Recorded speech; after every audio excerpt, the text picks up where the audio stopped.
दिख रही हूँ? हसन अहमद जी, दानिश अबरार जी, श्री अली मेहंदी जी और श्री ईश्वर बागड़ी जी, मंच पर उपस्थित कांग्रेस के नेतागण, मेरी प्यारी बहनें, मेरे प्यारे भाइयों, आप सबका इस मीटिंग में आज बहुत बहुत स्वागत। बहुत समय से इंतजार कर रहे हैं, इसलिए मैं ज्यादा देर नहीं, कुछ खास बातें आपसे करना चाहती हूँ।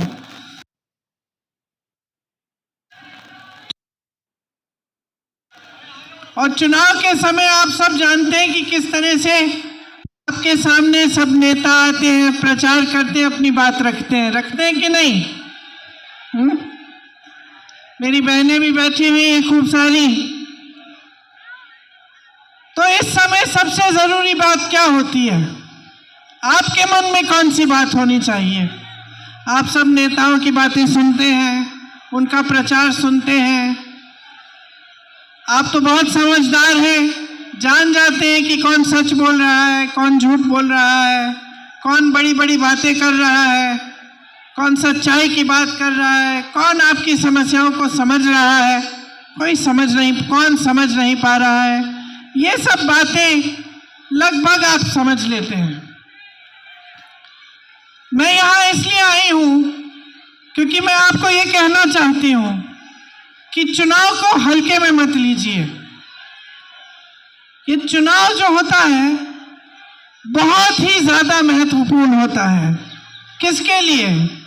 नेताओं के लिए नहीं, आपके लिए, आपके जीवन के संघर्ष के लिए, आपके जीवन की तरक्की के लिए, आपके जीवन के भविष्य के लिए।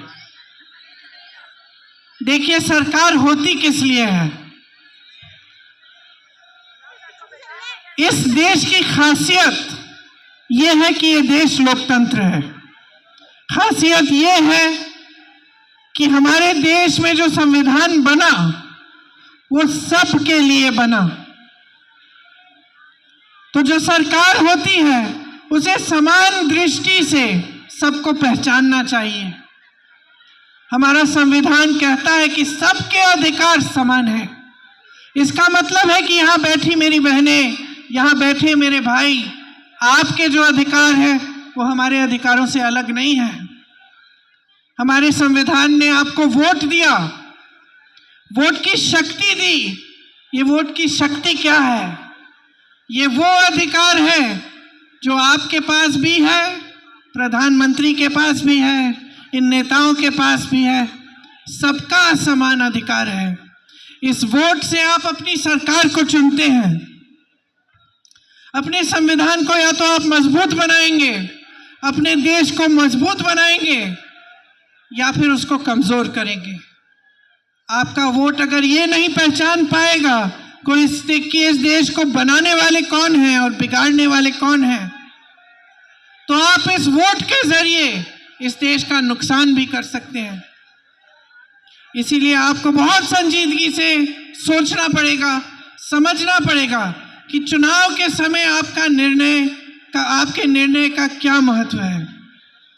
देखिए, ये दिल्ली शहर है, देश का केंद्र है, दुनिया के सबसे बड़ी शहरों में से एक शहर है। क्या हो गया? दिख नहीं रही हूं? इधर आओ।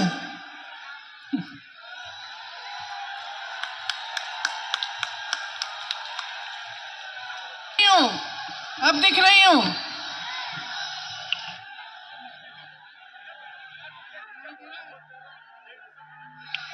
सुनाई दे रहा है?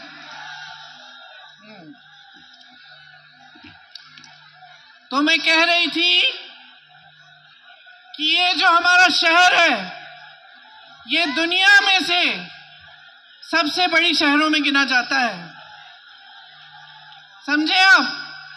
इसका पुराना इतिहास है, सदियों पुराना इतिहास है, हजारों साल पुराना इतिहास है। यहाँ आज भी देश भर से लोग अपना जीवन बनाने के लिए आते हैं। पलायन करके छोटे छोटे गांव से, अलग अलग प्रदेशों से यहाँ आते हैं।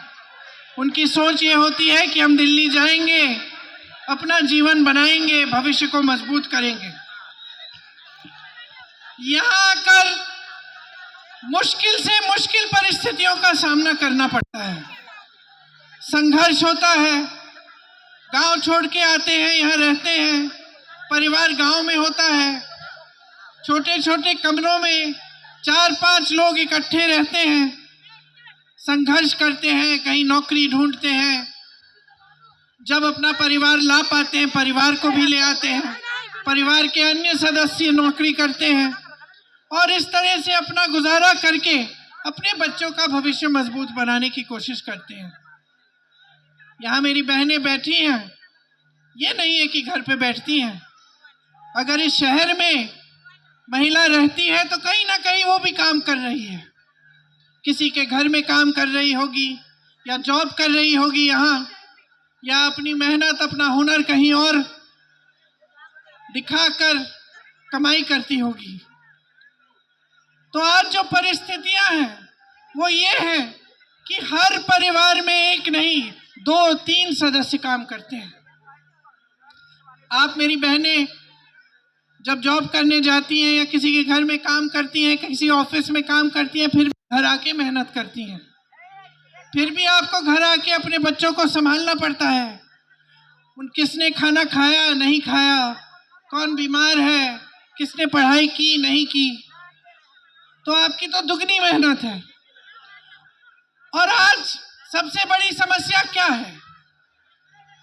सबसे बड़ी समस्या ये है कि चाहे आप जितनी भी मेहनत कर लो, चाहे अपना छोटा बिजनेस आपने शुरू ना किया हो, छोटे दुकानदार ना हो आप, या कहीं मजदूरी कर रहे हो या कहीं पे आप नौकरी कर रहे हो, चाहे आपके घर में महिलाएं भी काम कर रही हैं, आप भी काम कर रहे हो, अन्य सदस्य काम कर रहे हैं, फिर भी पैसे काफी नहीं हो रहे हैं, फिर भी गुजारा करना मुश्किल हो गया है। आज परिस्थितियां ये हैं कि चुनाव के समय जो आम आदमी के पार्टी के नेता आते हैं, वो आपके सामने जो इश्यूज उठाते हैं, जो बातें उठाते हैं, उससे आपकी महंगाई की जो सफर है, जो संघर्ष है, जो महंगाई से आप जूझ रहे हैं, उसकी बात नहीं है। आज आम आदमी के नेता क्या कह रहे हैं? मोदी जी के राजमहल की बात कर रहे हैं। और आज भाजपा के नेता क्या कह रहे हैं? केजरीवाल जी के शीश महल की बात कर रहे हैं। यही बातें हो रही है ना मंच पर आपके सामने कि किसने कितना पैसा खाया, किसने कितना बड़ा महल बनाया। तो आप सोचिए आपकी बात कौन कर रहा है? आप सोचिए कि क्या यही है आपके इशू आज? क्या यही है बातें जिनके बारे में आपको सोचना है कि कौन किस पे क्या इल्जाम लगा रहा है चुनाव के समय? आपका जीवन क्या है इसको कौन समझ रहा है? आपके संघर्ष क्या है इसको कौन समझ रहा है? आपस में फूट डालने का काम कर रहे हैं। सुबह से शाम तक आप टीवी चलाएंगे, कोई फिजूल का इशू उठा लिया, कोई कहेगा मेरा अपमान कर दिया, कोई और कहेगा उसका अपमान कर दिया, कोई हिंदू मुसलमान के बीच बैर खड़े करने की कोशिश करेगा, कोई जाति की बात करेगा। असली बात कौन कर रहा है कि आपकी सड़कें कैसे बनेंगी, आपको साफ पानी कैसे मिलेगा, आपके बच्चे शिक्षित कैसे होंगे, पाठशालाएं विकसित कैसे होंगी, आपके जो छोटे छोटे बिजनेस हैं वो मजबूत कैसे होंगे, आपको नौकरी कैसे मिलेगी, रोजगार कैसे मिलेगा। कौन बात कर रहा है आज आपके सामने? आपकी समस्याएं जो है कोई समझ रहा है? आप सुबह उठते हैं, आप सोचिए, सुबह उठते हैं, मंजन करते हैं कि नहीं करते? किया करो। मंजन करते हैं, दांत मंजन पे, टूथपेस्ट पे जीएसटी है, ब्रश पे जीएसटी है, चाय पीते हैं उस पे जीएसटी है, ब्रेड खाते हैं ब्रेड मक्खन पे जीएसटी है, कपड़े पहनते हैं कपड़ों पे जीएसटी है। आपका बच्चा स्कूल जाता है, फीस देना मुश्किल हो गया है, वर्दी पे जीएसटी है, पेंसिल पे जीएसटी है, किताबों पे जीएसटी है। आप पेट्रोल डीजल भरना चाहेंगे अपने टू व्हीलर में, अपनी गाड़ी में, पेट्रोल डीजल के दाम बढ़ गए हैं। तो आप हर तरह से घिरे हुए हैं, आपके टैक्स बढ़ते चले जा रहे हैं और दिख क्या रहा है आपको? शीश महल, राजमहल, अडानी जी, अंबानी जी। देखिए, मैं समझती हूं, मेरे भी बच्चे हैं, सबकी परिस्थितियां अलग हो सकती हैं, लेकिन आज जीवन बदल गया है। आज हमारे बच्चे जो हैं, एक जमाने कह सकते थे कि चलो गांव में भी, मैं गांव की बात करूं तो गांव में भी एक जमाने में होता था, चलो बच्चे को 8वीं 10वीं तक हमने पढ़ा दिया, इसको नौकरी में कहीं पे लगा लो, खेती में मदद कर लेगा, या अगर आप कोई काम कर रहे हैं, आपका कोई हुनर है, आप वो हुनर सिखा देते थे, वो अपने साथ लग जाता था। आज वो जमाना नहीं है। आज गांव में भी जो सबसे गरीब है, वो अपने बच्चे को पढ़ाना लिखाना चाहता है। अगर कोई महिला 8वीं तक पढ़ी है, मैं गारंटी के साथ बोल सकती हूँ, वो अपनी बेटी को कम से कम 12वीं तक BA में पढ़ाएगी। उसकी ये आशा और उम्मीद तो है। मैंने महिलाओं को देखा है गांव में, साड़ी के फॉल सिलते हुए छुप छुप कर अपने ससुर जी, अपनी सासू माँ से जाकर उसको 100 रुपए 150 रुपए कमा कर वो रखती थी कि अपनी बेटी को मैं अपने से ज्यादा पढ़ाऊंगी। और आज जमाना बदल गया है, बच्चे भी, महत्वाकांक्षाएं उनकी जो हैं वो बढ़ गई हैं। आज आपके बच्चे आपसे फोन मांगेंगे, है कि नहीं? आपसे कहेंगे अम्मी हमें फोन चाहिए, या माता जी हमारे लिए अच्छे कपड़े लेके आओ। तो उनकी भी जो महत्वाकांक्षा है वो बढ़ गई है। आज फोन पे सारा सोशल मीडिया दिख रहा है, सब चाहते हैं कि अपने जीवन में तरक्की आए। बच्चे चाहते हैं कि आप अच्छे जूते खरीद लें, उनके लिए अच्छे कपड़े खरीदें, आपसे फोन मांगेंगे, कहेंगे कि छुट्टियां हैं कहीं तो ले जाओ, 2 दिन के लिए कहीं ले जाओ। तो ये चीजें हैं, जमाना बदल रहा है, जमाने के साथ हम सब बदल रहे हैं, हमारी महत्वाकांक्षाएं बदल रही हैं, हमारा जीवन बदल रहा है और हमारी मुश्किलें बढ़ रही हैं। आपकी मुश्किलें इसलिए बढ़ रही हैं क्योंकि जो नेता हैं, जो सरकार है, चाहे वो केंद्र की सरकार हो, चाहे वो दिल्ली की आपकी सरकार हो, वो आपके बारे में सोच ही नहीं रहे हैं। उनके लिए ये बात हो गई है कि चुनाव के समय हम आपके सामने आकर कुछ भी कह देंगे, उसके बाद आपको भूल जाएंगे, आपके काम नहीं करेंगे, आपके संघर्ष में शामिल नहीं होंगे, आपके जीवन में तरक्की लाने की कोशिश नहीं करेंगे। आजकल एक अलग सा माहौल फैल गया है। कई लोगों की बातें मैं सुनती हूँ, वो ये उम्मीद भी नहीं रखते कि आज के नेता ईमानदार होंगे। उम्मीद ही नहीं है, आशा ही नहीं है। मैंने सुना है लोगों को क्या कहते हैं, कहते हैं कि चलो पैसे खाता है तो कम से कम काम तो कर ले। ये एटीट्यूड हो गया है। आजकल जनता ये कहने लग गई है, उम्मीद ही नहीं रखती कि अपना नेता ईमानदार हो। ये उम्मीद, ये आशा नहीं रखती कि अपना जो नेता है, जो सरकार है, हमारे लिए काम करेगी। जहां जाती है जनता वहां घूस देनी पड़ती है। छोटे से छोटे काम को कराने के लिए आपको पैसा देना पड़ता है। तो आपकी उम्मीदें भी टूट रही हैं और आप हर जगह यही देख रहे हो कि चुनाव के सामने समय तो बड़ी बड़ी बातें, उसके बाद कोई परिस्थिति नहीं बदलती, जीवन नहीं बदलता। केजरीवाल जी को जब आप लाए थे तो आपको याद होगा किन परिस्थितियों में ये आम आदमी पार्टी बनी, केजरीवाल जी कैसे उभरे एक नेता के समान? कैसे? भ्रष्टाचार के खिलाफ बात करके, भ्रष्टाचार के खिलाफ प्रचार करके। और आज इनमें और मोदी जी में क्या फर्क है?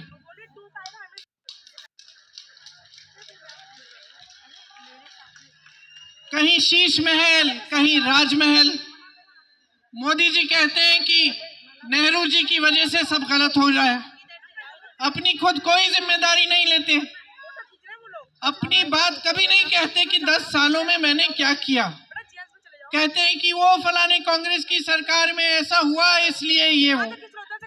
केजरीवाल जी मोदी जी को दोष देते हैं। एक तरफ मोदी जी को नेहरू जी मिल गए, दूसरी तरफ केजरीवाल जी को मोदी जी मिल गए। काम कौन कर रहा है? जिम्मेदारी कौन ले रहा है? मेरी दादी इंदिरा गांधी जी कहती थी, 2 तरह के इंसान होते हैं, 2 तरह के व्यक्ति होते हैं। एक जो काम करता है, चुपचाप काम में लगता है, काम करता है।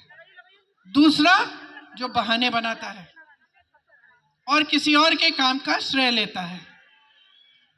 अब आपके सामने ये जो नेता है, चाहे नरेंद्र मोदी जी हों, चाहे केजरीवाल जी हों, आप बताइए किस तरह के इंसान हैं?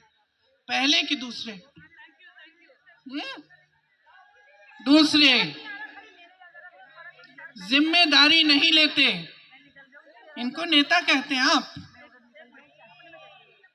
नेता जिम्मेदारी लेता है, नेता से गलती भी हो जाती है तो जिम्मेदारी लेता है, कहता है मेरे से गलती हो गई। नेता डरता नहीं है, लोगों को लड़ाता नहीं है। ध्यान भटकाने का काम नेता का काम नहीं है। नेता का काम है कि लोगों को दिखाए कि ये जो आपकी समस्याएं हैं, इनको हल करने के लिए हम कैसे काम कर रहे हैं, हम क्या काम कर रहे हैं। ये जो आपके संघर्ष है, ये जो आपका बोझ है, इसे हम कैसे हल्का करेंगे। नेता का काम पैसा होता है। श्रवण कुमार की बात सुनी है आपने? अपने माता पिता का जो बोझ था वो अपने कंधों पे लेके चलता था। ये होता है नेता।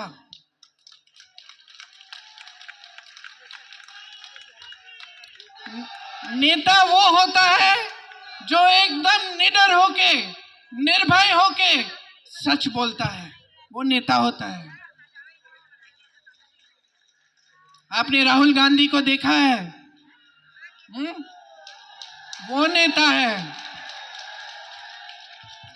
चाहे किसी को बात पसंद आए नहीं आए, हेलो, किसी को सच करना लगे, हेलो, सच बोलने से नहीं कतराते। वो नेता जो 4000 किलोमीटर पैदल आपके लिए चलता है कि ये देश एक होना चाहिए,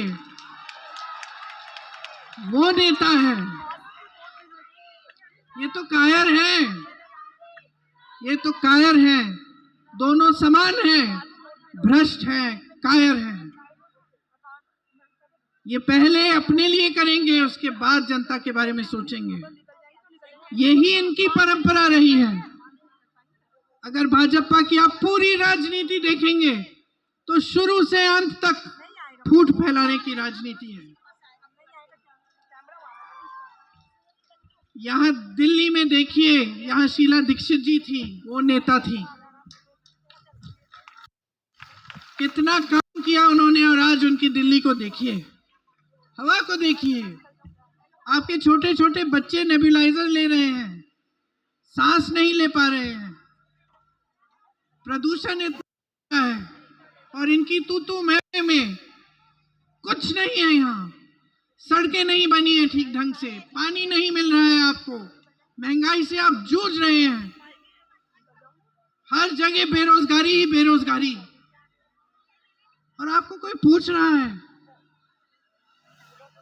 आप सोचिए, यहाँ पलायन करके इतने लोग आते हैं, करते हैं अपना जीवन बनाने का। सरकारी विभागों में 25,000 से ज्यादा पद खाली पड़े हैं। नहीं, क्यों? कमी है बेरोजगार बच्चों की। भर रहा है आपको।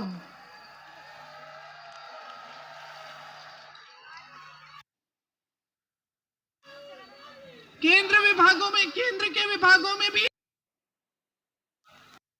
के विभागों में भी पद खाली हैं। क्या करते हैं? कॉन्ट्रैक्ट पे नौकरी।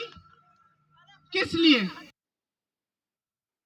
नौकरियां क्यों नहीं दे रहे हैं? रोज क्यों नहीं दे रहे हैं जब पद खाली पड़े हुए हैं?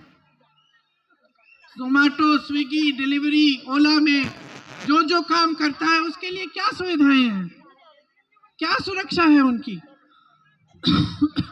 सुबह से शाम तक काम करते हैं। सरकार ने कोई स्कीम निकाली आपकी मदद के लिए? आप ऑटो रिक्शा चलाते हो, बहुत बातें की केजरीवाल जी ने, आम आदमी पार्टी ने आपके लिए, फिर क्या हुआ? आपके जीवन में तरक्की आई?